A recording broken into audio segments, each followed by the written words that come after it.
Alors, encore une fois, bienvenue pour tous ceux et celles qui étaient là hier soir. Une soirée mémorable. Ça continue aujourd'hui avec Didier Reinhardt qui va nous faire une conférence absolument passionnante par rapport à ce qui est la suite de ce qui s'est donné hier soir. J'aimerais juste vous dire que le lien entre le sujet source de création, source de paix, il est extrêmement étroit. Il y a un cheminement à faire, mais dès que, comme je peux vraiment vous le confirmer par rapport à mon vécu, dès qu'on a cette possibilité de s'ouvrir à sa propre création, et ça peut être sous n'importe quelle forme, musique, peinture, la passion de communiquer, la passion de la médecine avec Jacques Besson de hier soir, c'est quelque chose qui vient d'une énergie qui est vraiment une lumière intérieure. C'est quelque chose qui nous fait du bien, ça nous détend, et la paix, elle est installée en vous. Et de cette manière que vous arrivez à dégager au fond quelque chose qui devient naturel. Et vous évitez au fond toutes sortes de confrontations parce que vous n'êtes plus dans cet esprit de confrontation, parce que vous avez cette satisfaction de créer, de découvrir ce que vous êtes capable de faire que personne d'autre peut faire. Une peinture n'est jamais pareille par rapport à un peintre et un autre. Alors c'est ça qui est le côté magique de la création. Alors voilà l'idée, pourquoi source de création est source de paix. Je reviens sur le conférencier aujourd'hui, Didier Reinhardt. Je suis sûre que je ne connais pas encore vraiment son thème très intensément, mais je suis absolument passionnée par rapport à ce qu'il nous a proposé aujourd'hui. Je le laisse maintenant prendre son importance. Je me retire gentiment pour Merci Angelina. Reste avec nous. Bien, bonjour à toutes et à tous et puis merci de votre accueil. Alors pour moi, c'est toujours à la fois un défi que j'aime et un plaisir de pouvoir partager tous les travaux que j'ai pu accomplir. J'ai un parcours d'autodidacte complètement hétéroclite. Et en travaillant, en faisant mes premiers chantiers en tant que stagiaire dans un cabinet, je me suis aperçu que le rôle de la psychologie était extrêmement important. Le rôle des couleurs, le rôle des formes, etc., etc. Et ça m'a immédiatement ouvert la porte vers la compréhension des individus et la psychologie. Et j'ai ensuite eu, parce qu'il n'y a pas de hasard, la chance de rencontrer des psychologues, des neurologues, des psycho-immuno-neurologues, enfin plein de gens, plein d'biologues en fait, et qui m'ont enseigné énormément de choses, et puis j'ai suivi pas mal de formations. Et j'ai eu la chance derrière aussi de travailler pour une maison de cosmétiques qui était très en avance à l'époque sur toutes les recherches en matière de psychologie, de sociologie, etc., etc. Et ça m'a passionné, puis je suis rentré dedans, donc j'ai fait du marketing, de la vente, du management, de la créativité, du graphisme, de la photo, de la vidéo, dont je fais toujours, je suis assez passionné par tout ça. Et je me suis toujours intéressé, et avec toujours cet esprit de me dire, mais pourquoi les gens sont toujours en stress, enfin toujours, souvent en stress, souvent bloqués, et pourquoi ils ne voient pas tout le potentiel qui est en eux, sur le plan créatif, sur le plan communication, sur le plan interrelationnel. Et j'avais certainement ce don dès la naissance, puisque j'ai été en plus évalué HP, c'est-à-dire haut potentiel émotionnel très très jeune, ce qui à l'époque était très rare. Et j'ai eu la chance de tomber sur un psychiatre génial qui s'appelait Copernic, ça ne s'invente pas, qui a dit à mes parents, il ne fonctionne pas comme vous. Donc vous cassez pas la tête, il ne fonctionne pas comme vous. Et donc foutez-lui la paix. En conséquence, ils m'ont mis en pension, ça leur foutait la paix. Interprété comme ça, c'est ça. Et j'ai eu la chance d'être mis en pension chez les Maristes, qui est un ordre missionnaire chrétien, et qui sont des gens très ouverts sur le monde et pour cause. Et donc grâce à tout ça, j'ai développé en termes de spiritualité, en termes de capacité à capter les individus, à comprendre comment ils fonctionnaient. Et en même temps, étant HP, j'avais une espèce de révolte intérieure en me disant « mais c'est pas possible, pourquoi les gens ne voient pas les talents qu'ils ont, pourquoi, etc. » Et puis ensuite, en apprenant avec tous les yologues dont je vous ai parlé, comment fonctionnent les individus, j'ai découvert un peu donc tout ce qui était analyse, psychologie, psychothérapie et autres méthodes. Et je me suis formé notamment à une méthode qui est l'hypnose ericksonienne et Access, pour débloquer les individus, pour les aider à franchir leurs étapes, pour les aider à trouver leur richesse, à trouver leur voie, à trouver leur vocation. Et puis j'ai développé ça ensuite au niveau des entreprises, puisque la somme des individus étant plus importante que le nombre des individus, on devait normalement avoir des résultats encore plus performants. Et ça m'a amené à travailler, et j'ai ensuite écrit un premier livre avec un de mes amis neurologues, qui est l'un des fondateurs du service d'urgence cérébrovasculaire à la Salpêtrière, qui s'appelle Les richesses économiques du cerveau, qui est largement épuisé, qui a été édité au Canada, qui était à l'époque très en avance, puisque je vous parle de ça. On a commencé nos travaux ensemble en 92, donc on nous prenait pour des zombies, de s'intéresser au potentiel du cerveau en 92. Et on a créé ensemble des formations, notamment qu'on a développé avec le Centre des jeunes dirigeants quand j'étais en France, et le week-end, dans un cadre chrétien, puisqu'on faisait ça au couvent de Mortefontaine chez les Dominicaines. On avait des patrons de TPE, de PME qui venaient, et le but c'était de développer ces potentiels du cerveau, l'idée m'étant venue, parce qu'un jour, Philippe me racontait ce que lui mettait en place pour les gens qui avaient des accidents cérébrovasculaires. Et moi, toujours avec cette passion de dire, mais attends, les gens ont des potentiels incroyables, ils s'en rendent pas compte. Je lui ai posé la question et je lui ai dit, mais si on n'a pas eu d'accident cérébral vasculaire, est-ce qu'on peut quand même développer des potentiels grâce à l'hypnose ericksonienne, grâce à ces méthodes? Il recrée des circuits compensatoires au niveau du cerveau, donc depuis on a découvert la plasticité neuronale et plein de choses. Et voilà comment tout a démarré. Puis donc j'ai créé une méthode que j'ai appelée la symbiocratie, pour anticiper, puisque depuis 2012, je dis attention, on va frapper un mur, attention, il va y avoir un trauma collectif qui va s'opérer. Je peux pas l'expliquer, je ressentais qu'on partait, pardonnez-moi l'expression, ça partait en couille. Et que si on continuait comme ça, on allait dans le mur. Et on me disait, bah oui, mais sors-nous des études pour nous prouver qu'on va dans le mur. Je lui dis, mais attends, c'est évident.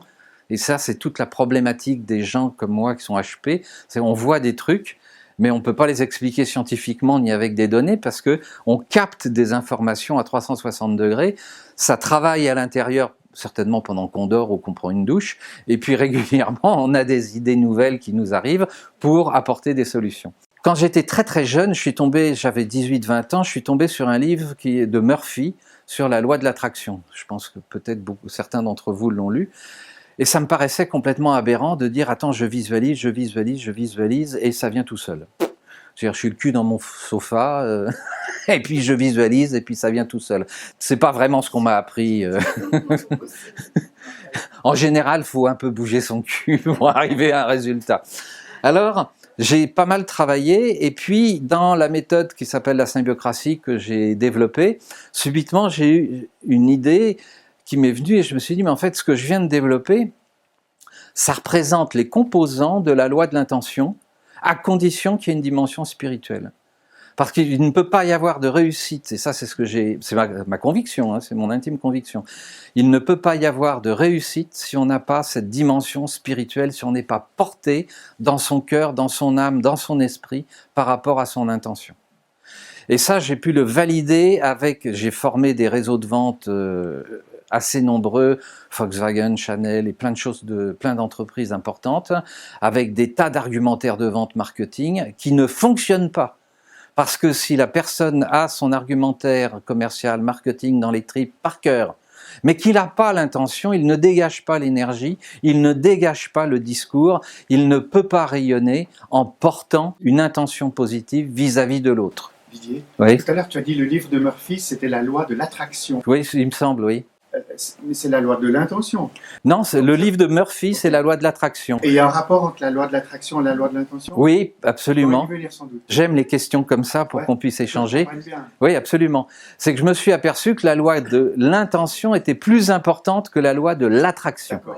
Parce que quand on a une intention qui est dans les tripes, qui est ancrée en nous, il se passe des choses. Des synchronicités dont on a parlé hier soir, il se passe des déclenchements de situations, alors que la loi de l'attraction, selon ce qu'on nous propose, il y a eu Le Secret, il y a eu plein de trucs de genre que j'ai étudiés, ça peut pas marcher, on est dans le mental, on est dans l'hémisphère gauche, on apprend par cœur, on récite par cœur, mais il n'y a pas l'émotion qui vient avec.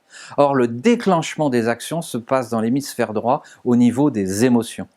Donc on peut réciter par cœur plein de choses, si on n'est pas dans l'émotion. C'est la différence entre un bon acteur et un mauvais acteur. Il y a celui qui est dans son rôle, et il peut jouer quasiment tous les rôles. Ils sont pas nombreux les bons acteurs.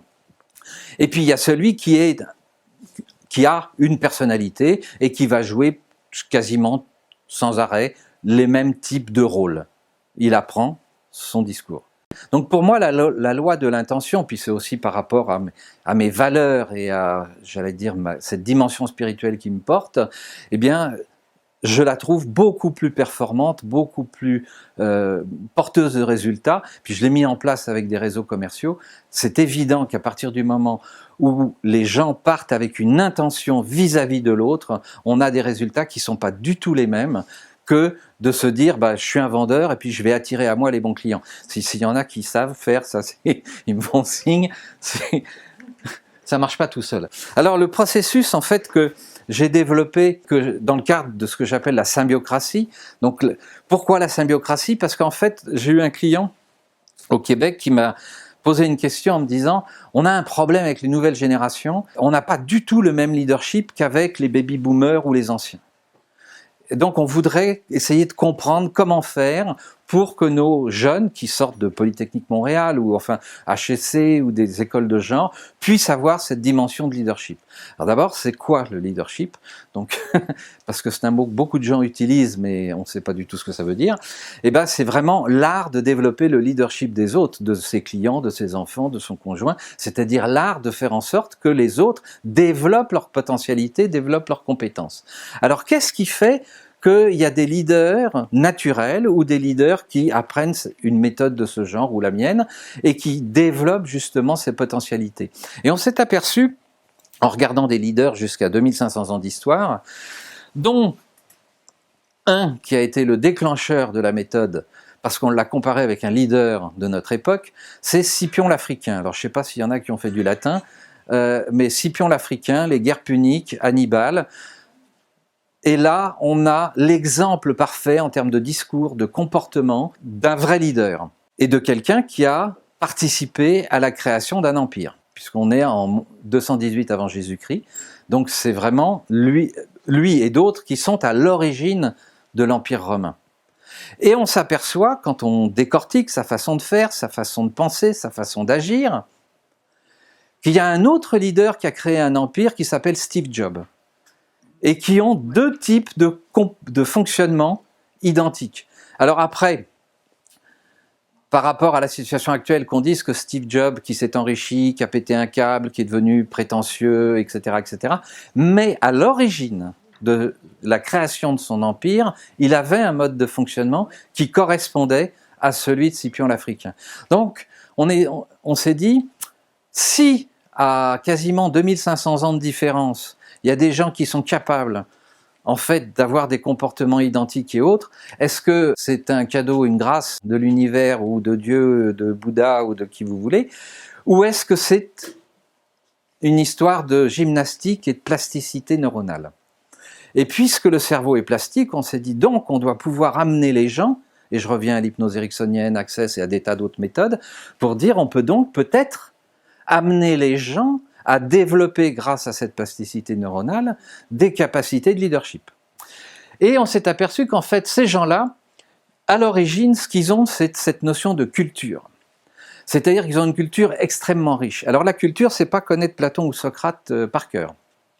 La culture, c'est avoir le sens de l'esprit critique. C'est s'intéresser à des milliers de choses, même à des choses qui nous cassent les pieds, qui nous emmerde. Et plus je m'enrichis, plus je m'ouvre à des choses très différentes, plus je crée des réseaux dans mon cerveau, plus je crée des connexions et plus mon champ des possibles et ma compréhension du monde s'agrandit. Et comme le cerveau travaille tout seul la nuit, le jour, ou même quand on va faire du golf ou de la bicyclette ou n'importe quoi, eh bien, plus j'ai d'informations, plus ces informations vont se polariser, s'échanger, se compléter, et je trouve des réponses à des situations pour lesquelles peut-être je n'aurais pas trouvé de réponse avant. Et c'est cette ouverture à cette culture qui fait que je m'enrichis et j'ouvre des possibilités. Le deuxième point, c'est la notion de valeur. Et je parle de valeur humaniste. Et là, dans mes travaux, on s'est aperçu que une valeur, ça se mesure. Alors, je peux vous dire qu'il y a des gens qui disent une valeur, ça se mesure. Ben oui, parce que une valeur, c'est un comportement. Et un comportement, ça amène un résultat. Donc, si j'ai pas le bon comportement, j'ai pas le bon résultat. Et si j'ai pas le bon résultat, c'est que peut-être mes valeurs par rapport à l'organisation, par rapport au monde extérieur, par rapport à mes clients, elles sont pas alignées. Donc, j'ai peut-être un problème. Et puis, deuxièmement, une valeur, c'est un polysème, c'est un mot à double sens. Il y a les valeurs matérielles et les valeurs humanistes. Et les deux sont liés. C'est la même pièce, avec une face chacune différente. Et alors, on est arrivé derrière à se dire, oui, mais alors, qu'est-ce qui déclenche le moteur de tous ces gens-là? Parce que peut-être qu'ils ont ça, mais qu'est-ce qui déclenche le moteur? Et c'est la notion d'ambition altruiste. Parce que l'ambition, c'est le moteur, mais l'altruisme, c'est l'essence du moteur. Et cette notion d'ambition altruiste, c'est justement cette capacité à regarder les autres et à dire qu'est-ce que je peux faire pour les autres. Et si je reprends la réussite d'un certain nombre d'entreprises, que ce soit un petit commerce ou que ce soit certaines multinationales qui ont peut-être depuis lors changé leur côté altruiste, eh bien c'est cette notion de se dire en se levant le matin ou en management ou en création de produits, etc., qu'est-ce que je peux faire pour les autres? Parce que la réponse, elle est chez les autres. Nous ne sommes que des créateurs. Et c'est parce qu'on s'enrichit de toutes les informations du monde et de toutes les informations des autres qu'on va créer quelque chose dans cette interaction. Et donc, puisqu'on est dans le monde numérique, il faut savoir que le monde entier, l'univers, le cosmos, notre corps, le moindre organe, fonctionne selon 3 éléments qui sont les datas, des flux et des interactions. Les datas, c'est toute l'information dont nous sommes porteurs. Je vous renvoie sur tous les travaux qui ont été faits par Emoto et Benveniste sur la mémoire de l'eau, où nous sommes composés de 70 à 80% d'eau, donc je peux vous dire que de l'information, on en a. Simplement, on est souvent dans l'hémisphère gauche, dans le stress, dans l'angoisse, dans la peur, et de ce fait, on sélectionne des datas qui ne sont pas forcément porteuses d'informations positives pour nous. Le flux, c'est l'échange qui se passe entre toutes ces molécules, tous ces individus, tous ces êtres humains. Si il est encadré par nos valeurs, le flux, il est assez dynamique et il est assez riche, c'est-à-dire qu'on change vraiment de posture et on a là une communication avec les autres qui est que nous sommes en cohérence et nous sommes intègres par rapport à qui nous sommes et à ce que nous portons comme information. Et toutes les interactions, on va pouvoir les mettre en place par nos discours et nos comportements.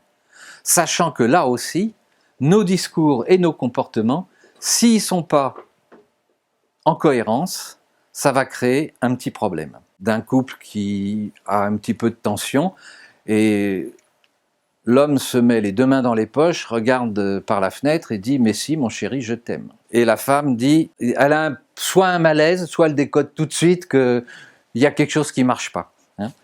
C'est pareil dans la vente, c'est pareil dans toutes les relations. Quels vont être le comportement des individus par rapport au discours que l'on va faire. Et dans toute cette loi de l'intention, on a là un faisceau de mise en place qui permet de dire, ok, si tu as des intentions, on va les travailler et on va faire en sorte que tu sois porteur de ces intentions. Alors là, je passe juste en vitesse, c'est pour vous dire qu'en ce moment, le monde, vous avez peut-être remarqué, le monde bouge un peu. Il y a des évolutions, il y a des changements dans les mentalités, dans les comportements. Les créatifs culturels ou les créateurs de culture, ce sont des gens qui captent et qui créent le monde de demain par des gestes que peut-être on ne voit pas. En 2012, quand j'ai commencé à m'intéresser à ça, et qu'on posait la question aux gens en disant « d'après toi, il y a combien de gens qui fonctionnent comme ça ?»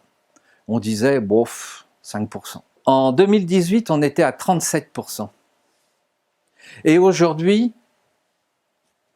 on est près de 58%.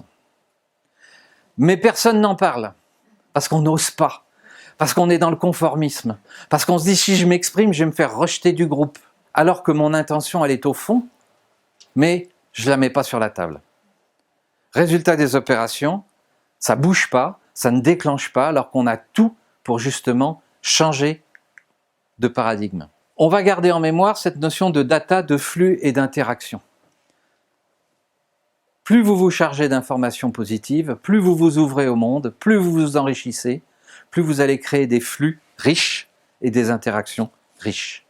Que ce soit en business, que ce soit en amour, que ce soit dans sa vie personnelle, c'est la même mécanique. D'ailleurs, il y a des gens, parfois on se dit « Ah, c'est bizarre, tout leur réussit ». Ils sont juste en cohérence avec eux, mais surtout en cohérence avec l'environnement et le contexte extérieur. Donc il n'y a pas de décalage. Et ils évoluent comme ça. Alors ce dessin-là, je l'ai fait avec mon ami neurologue pour expliquer le fonctionnement du cerveau. Il date de 1997 et on s'en est servi en formation management dans une entreprise de cosmétiques. Pour expliquer que si je passe ma vie sur mon hémisphère gauche, voici ce qui risque de se produire dans ma vie. De l'anxiété, des certitudes, des processus, des règles, du pouvoir, de la rigueur. Et pourquoi apparemment on aurait privilégié l'hémisphère gauche? Eh bien c'est surtout parce que on a ici la zone de Broca, c'est-à-dire la zone du langage, et on s'est dit, ah ben la zone du langage c'est extrêmement important. Et on a complètement oublié pendant des décennies, sauf certains pédagogues comme Steiner, Montessori et autres, de prendre en considération la zone de la créativité, la zone des émotions, la zone de l'intuition, etc., etc. Or, il ne s'agit pas de privilégier l'une ou l'autre. Il s'agit de faire travailler les deux en complémentarité. Parce qu'une œuvre, que ce soit de la musique ou de la peinture, il y a des règles, et il y a de la créativité, et il y a de l'intuition. Si vous faites de la musique sans respecter les règles, c'est pas sûr que vous ayez un résultat probant sur le plan même sympathique, harmonique. Donc, cette notion d'individuation est fondamentale dans la loi de l'intention.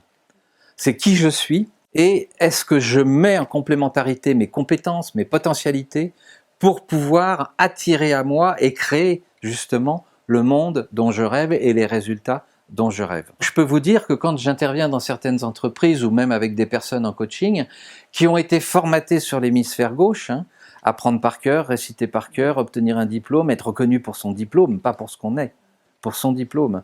Eh bien, à aujourd'hui, dans le monde où nous sommes avec la catastrophe économique, il y a des gens qui sont complètement déglingués, complètement paumés. Ils ne savent pas qui ils sont, ils n'ont aucune reconnaissance de leur potentiel, ils ne savent pas ce qu'ils sont capables de faire, et moi j'en vois qui me disent, ils ont 50, 55, 60, ils me disent mais j'ai un diplôme HEC en marque, mais j'ai ton diplôme il date de 40 ans. C'est pas ça qu'on va embaucher, on va embaucher qui tu es. Comme me disent les Nord-Américains, qu'est-ce que tu peux faire pour moi? What you need for me? C'est la seule chose qui est intéressante à aujourd'hui dans les entreprises. Or, tu as un potentiel extraordinaire, mets-le sur la table. Et ils tournent en boucle là-dessus.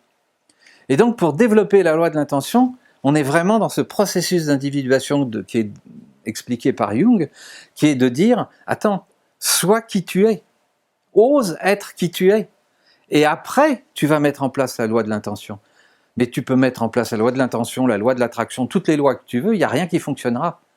Et ce processus d'individuation, il a une dimension spirituelle. C'est vraiment de décoller, de changer de posture, d'oser être. Dans spirituel, c'est vraiment le souffle de l'esprit dont je parle.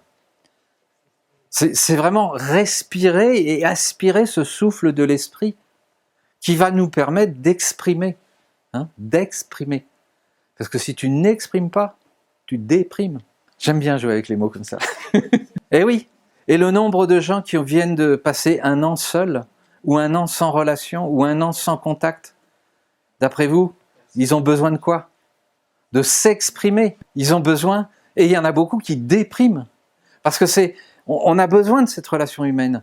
Et donc si nos intentions, c'est de changer le monde, c'est de vivre dans une autre dimension, On a besoin de l'exprimer, on a besoin d'exprimer ce souffle de l'esprit et ces intentions que nous portons. Si on ne les exprime pas, parce qu'on a peur du conformisme, parce qu'on a peur d'être dans l'illégalité, parce qu'on a peur de se faire taper sur les doigts, il n'y a rien qui bougera. Et c'est là, c'est maintenant que ça se passe. Voilà, on est justement dans le fait de oser l'autre, de pouvoir s'exprimer par rapport à l'autre. Oser l'autre, c'est échanger des idées, c'est s'enrichir des idées de l'autre. Et c'est de se dire, ah, lui il est d'accord, moi je suis pas d'accord. Pourquoi? Et on va développer. Et on va voir ensemble comment, dans ce côté spirituel, dans cet état d'esprit positif, on peut bâtir ensemble quelque chose. Et non pas rester dans le conformisme ou dans ce que certains appellent le monde d'avant. Alors, il y a d'autres religions et d'autres dimensions qui nous disent que nous avons des sources et que nous recevons de l'information. Ça vous est jamais arrivé d'être face à un problème, puis d'aller vous promener ou de faire de la méditation ou de dire j'arrive pas à trouver la solution, je tourne en rond, je vais boire un coup avec des copains ou je vais prier à l'église ou je vais chanter ou je vais faire une peinture et puis subitement, paf, l'idée arrive. On ne sait pas d'où, on ne sait pas comment. Donc selon certaines civilisations, nous sommes branchés à certains niveaux, sur certaines longueurs d'onde, en fonction de nos ouvertures d'esprit, en fonction de nos chakras. On y croit, on n'y croit pas, il y en a qui travaillent, mais on m'a raconté des histoires, notamment hier soir. Des noms. Ce qui fait que je pense qu'il y a toute une dimension autour de nous, des synchronicités aussi qui existent, qui sont absolument incroyables et que l'on peut vivre, mais il faut le vivre dans le lâcher-prise. Et on lâche prise parfois suite au fait qu'on soit un peu en colère. C'est-à-dire on se dit non, là ça va pas, je trouve pas la solution, il faut que... Je vais appeler 2-3 personnes pour trouver la solution. Et c'est à ce moment-là on lâche prise par rapport au fait qu'on est confronté à quelque chose, et là il y a quelque chose qui se passe. Mais il y a toute une éducation qui a été faite dans les écoles et les universités où on ne doit pas lâcher prise tant qu'on n'a pas le résultat.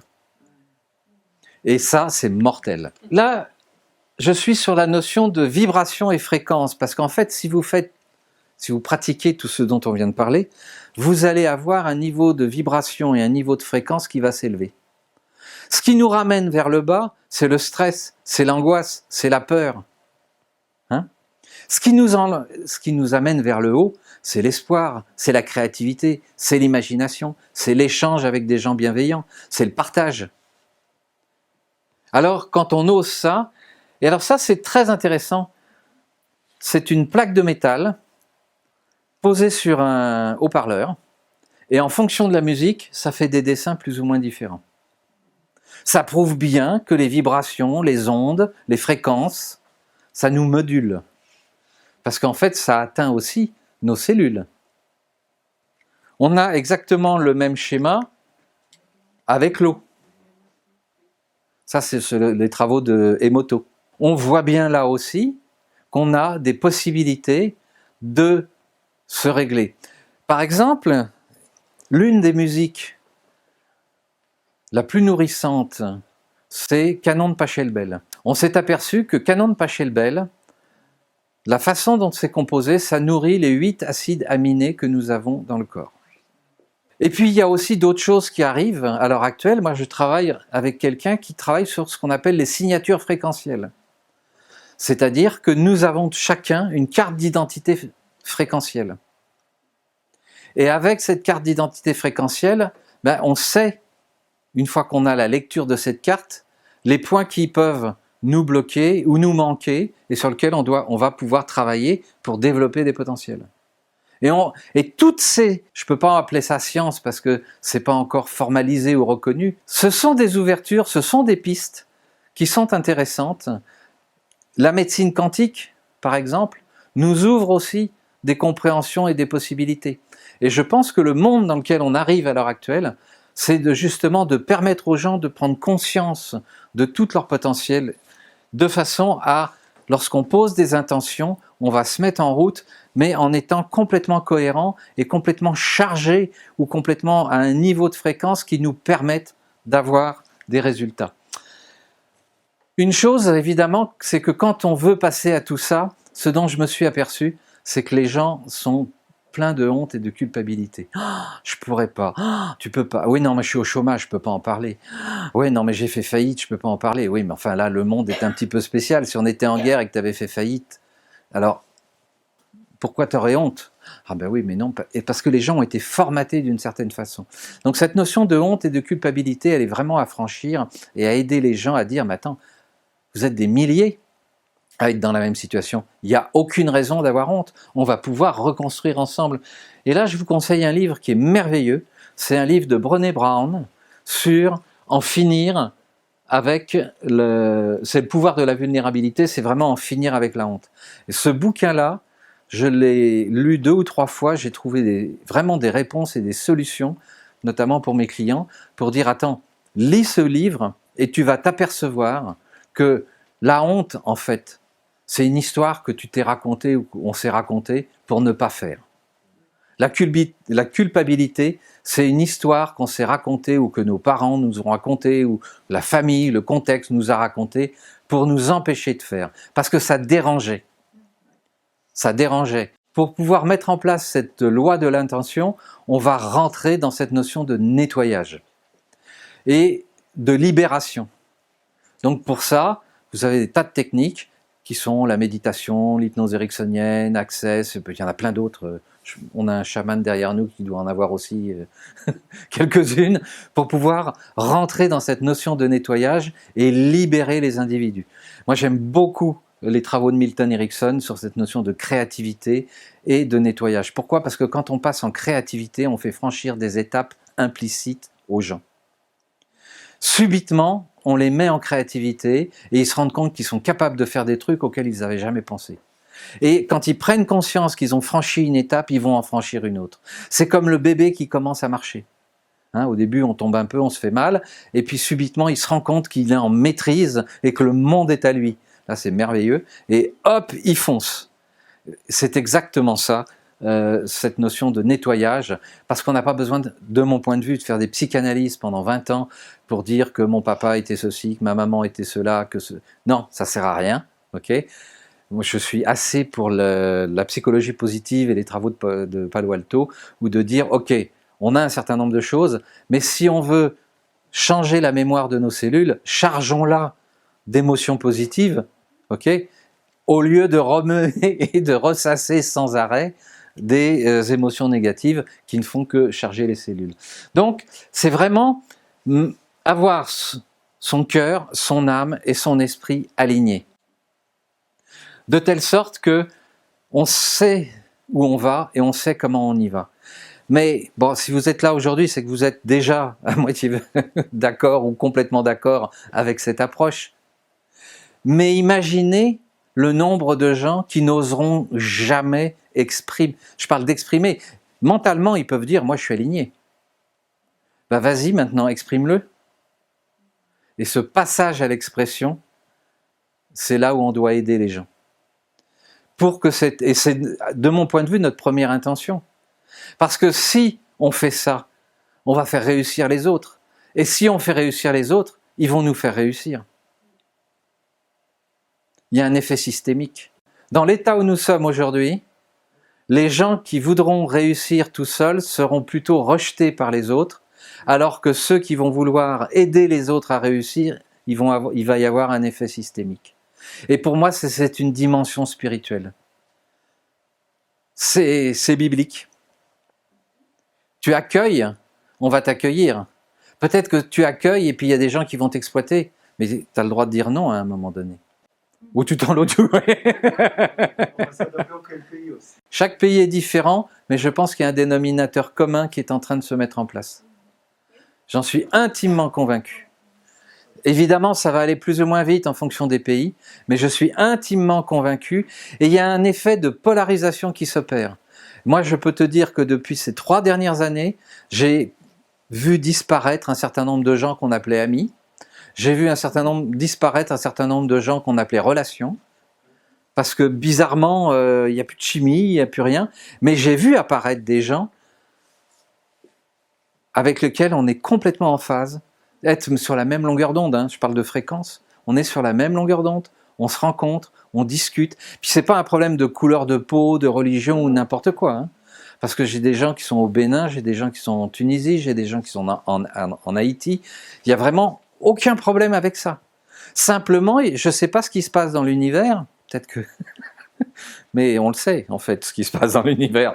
Il y a un nettoyage qui s'opère et l'univers est en train de réunir les gens qui sont sur les mêmes convictions, dans le même état d'esprit en termes de spiritualité et sur les mêmes fréquences. Et on n'a presque rien à faire pour se rencontrer.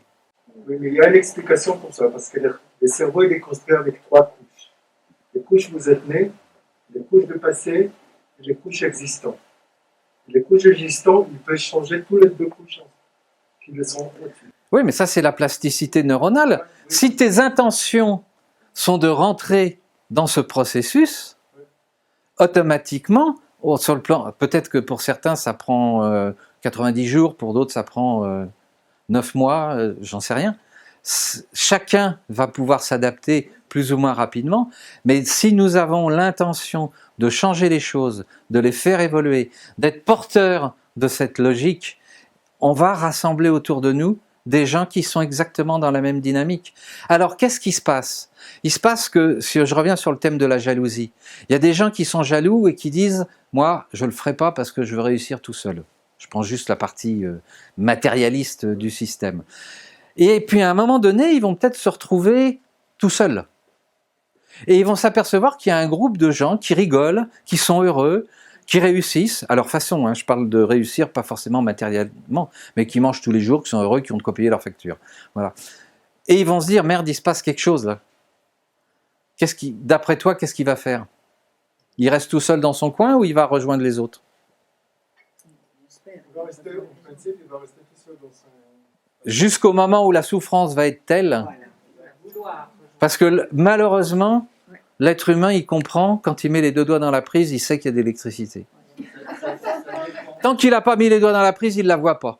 On vient justement sur cette relation avec son passé. Est-ce que je traîne avec moi tout ce que papa, maman m'ont dit, et puis les autres, et puis l'ambiance dans laquelle j'étais, ou est-ce que je suis moi, avec mes convictions, avec mon état d'esprit, avec ma spiritualité, avec ma créativité? Voilà, et là j'ai un choix à faire. J'ai un choix dans la vie à faire. Donc je peux me regarder le nombril en permanence, mais si je n'ai pas les résultats, il faut peut-être que je me pose les bonnes questions. Donc c'est quoi mes intentions? Si mes intentions, que ce soit pour aller voir un client ou rencontrer quelqu'un, si mon intention c'est de leur expliquer que je suis le plus beau, que je suis le meilleur et que j'ai le meilleur produit et que j'ai le meilleur service, quel résultat je vais avoir, alors que si mon intention c'est justement de lui rendre service, de le faire évoluer, de l'amener, de lui offrir de la sécurité, de lui amener du résultat, etc. Eh bien, ma fréquence, mon impact sur les autres n'est pas du tout la même. Donc c'est là où j'ai à travailler sur mon intention. Moi, pour vous dire, j'ai formé pendant 10 ans le réseau de vente Volkswagen en France. Donc Seat, Skoda, enfin bon, tous les trucs. Et on travaillait là-dessus avec les vendeurs. C'est quoi ton intention quand tu as une personne qui rentre dans la concession? Et tous vont te dire, bah, c'est de lui vendre une voiture. Eh ben non. La première question que tu vas lui poser, c'est qu'est-ce que je peux faire pour te faire plaisir? L'intention, c'est de faire plaisir à l'autre, c'est de comprendre l'autre, c'est vraiment d'être dans cette dimension. Et si mon intention, elle est là en permanence, mais il y a vos résultats ne sont pas les mêmes. Mais alors il faut une sincérité. Non pas... Ah bah oui, ah oui, ah bah oui. Sinon tu n'es pas aligné, sinon tu n'es absolument pas... Alors, c'est... Bon, j'ai appuyé sur le mauvais bouton, c'est pas grave.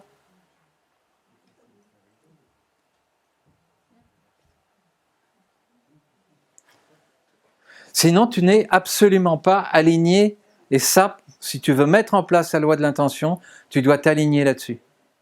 Et l'exercice que tu as à faire, il est là. Est-ce que dans ton cœur, dans ton âme et dans ton esprit, tu as l'intention?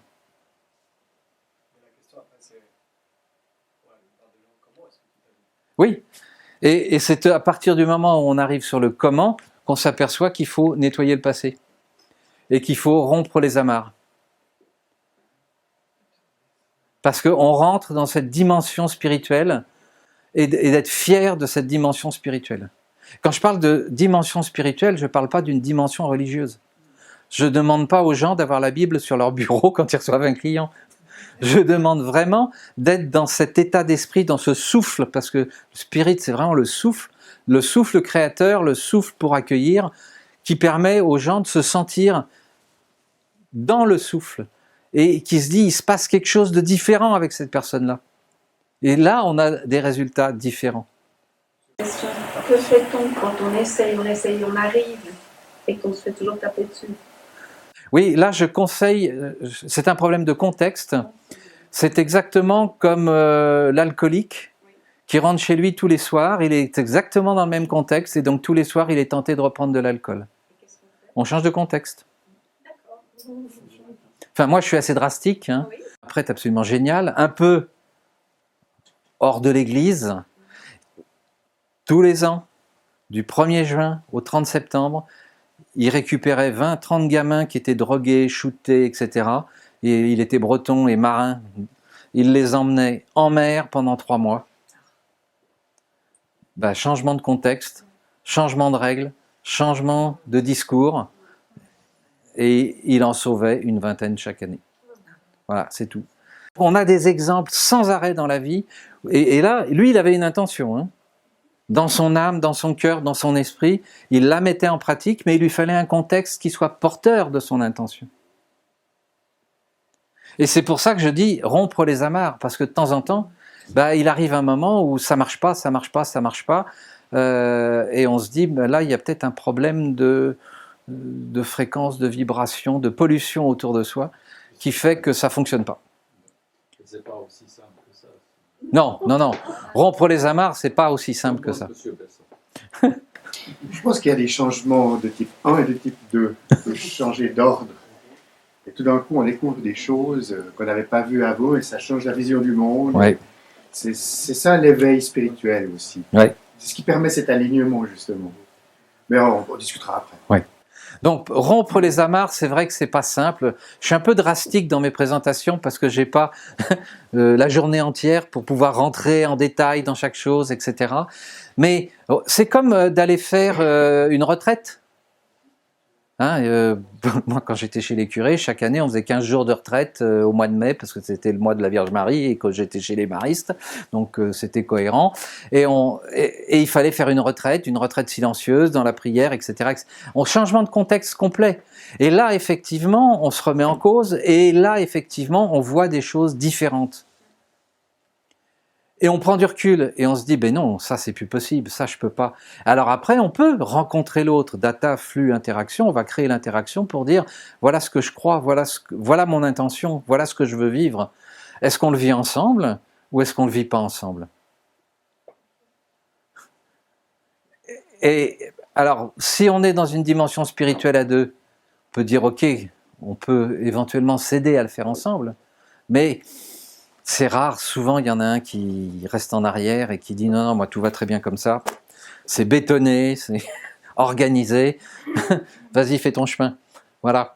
Donc cette intention, bon ça c'est mon image fétiche que j'ai fait un petit montage pour expliquer que tout se passe entre l'âme, le cœur et le cerveau. Et plus vous allez aligner votre âme, votre cœur, votre esprit, plus le cerveau va développer des potentialités. Pour moi, c'est quasiment mathématique. Alors, donc la réponse arrive, plus on est fier de notre intention, plus on la porte, plus elle arrive. Si on a honte, non, mais ça peut être un exemple tout à fait intéressant. Et il y a plein de choses comme ça qui se passent dans la vie, où quand on est dans une intention bienveillante, positive, porteuse, etc., tout se réalise. Si je vous racontais ma vie, j'en ai raconté une partie à Jean-Marc hier soir, il y a des portes absolument incroyables qui se sont ouvertes, qui s'alignent, et il y a des choses qui se réalisent. Mais Alors vraiment, on a des jours de doute, hein, parce qu'on peut avoir 1 semaine, 2 semaines, 3 semaines, 1 mois où il ne se passe rien. Confiance. Voilà. Et si on se dit non, c'est ça que je veux, c'est ça qui doit arriver, c'est comme ça que ça doit se passer. Bon, sauf si on est complètement allumé. Mais ça, c'est... J'en ai vu quelques-uns dans les hôpitaux. Ouais, bon. Mais ils n'avaient peut-être pas une dimension spirituelle. Croyez l'avoir. Ils croyaient l'avoir, c'est ça. Bon.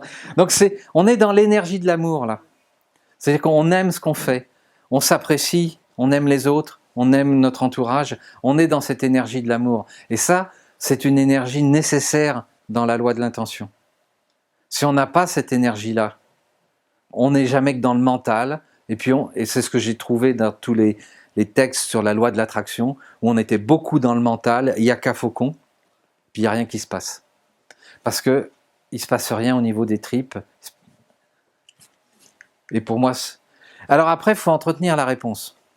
C'est-à-dire que la maison, si elle se débloque, eh ben, il va falloir vraiment... Alors moi, je dis, il faut la bénir. Hein. Il faut bénir la situation, il faut remercier l'univers, il faut bénir l'instant. Parce que c'est un cadeau qu'on reçoit.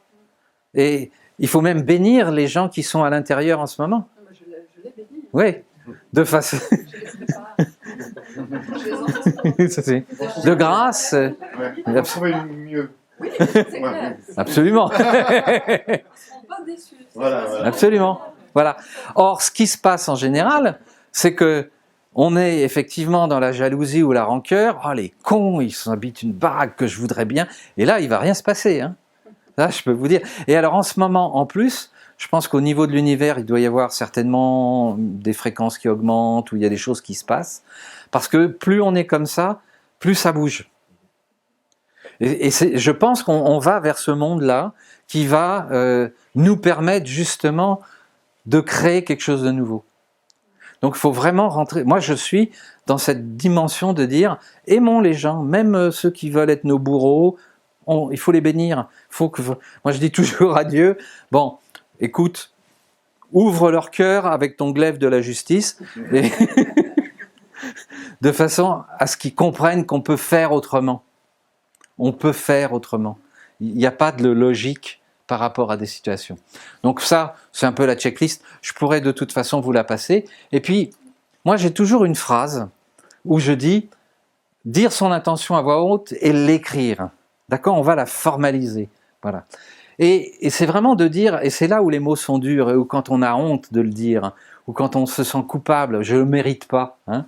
Donc, en mon cœur et en mon âme, je porte mon intention pour qu'en la matière se crée ma réalité la plus chère, et je vais l'écrire.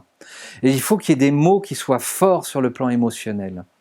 C'est pas simple hein, à exprimer vis-à-vis des autres, ou à écrire et à laisser le papier traîner dans la cuisine ou dans la salle de bain. Ou voilà. Alors les gens nous prennent pour des fêlés, hein. Ok ? Et c'est là où on a un boulot à faire, parce que si ça se réalise, vous allez voir que les changements de comportement, à partir de ce moment-là, chez l'autre, il va se dire « Merde, ça s'est passé et ça s'est réalisé. » Voilà, il avait des intentions, ou elle avait des intentions, et ça s'est réalisé. Il y a un truc. Et au début, il se marre, mais quand c'est 1 fois, 2 fois, 3 fois, ils finissent par se poser les bonnes questions. Qu'une à la fois alors, attention. Vaut mieux en avoir une bonne à la fois. Oui, tout à fait. Moi, j'en ai déjà une quinzaine, là. Oui. Je te souhaite qu'elle se réalise en 15 jours. Mais une après l'autre. Une après l'autre. Merci. C'est mieux. C'est mieux. J'ai remarqué une chose, c'est que l'univers, en fait, l'univers, à un moment donné, il nous dit, mais attends, laquelle tu veux et laquelle est prioritaire pour toi. C'est chiant. C'est chiant. Voilà ce que je voulais vous présenter. Puis maintenant, on peut facilement débattre et revenir sur un certain nombre d'exemples ou de schémas qui peuvent vous aider, parce que c'est valable. Alors c'est aussi valable pour ces enfants. Résultat des opérations, c'est de vraiment travailler sur c'est quoi ton intention. Et à ce moment-là, ils comprennent qu'ils peuvent réaliser quelque chose, et ils font parfois le lien avec le travail que malheureusement ils ont à fournir de façon souvent bête et méchante dans certaines écoles ou certaines universités. Merci. Merci. merveilleux, merveilleux. Merci beaucoup.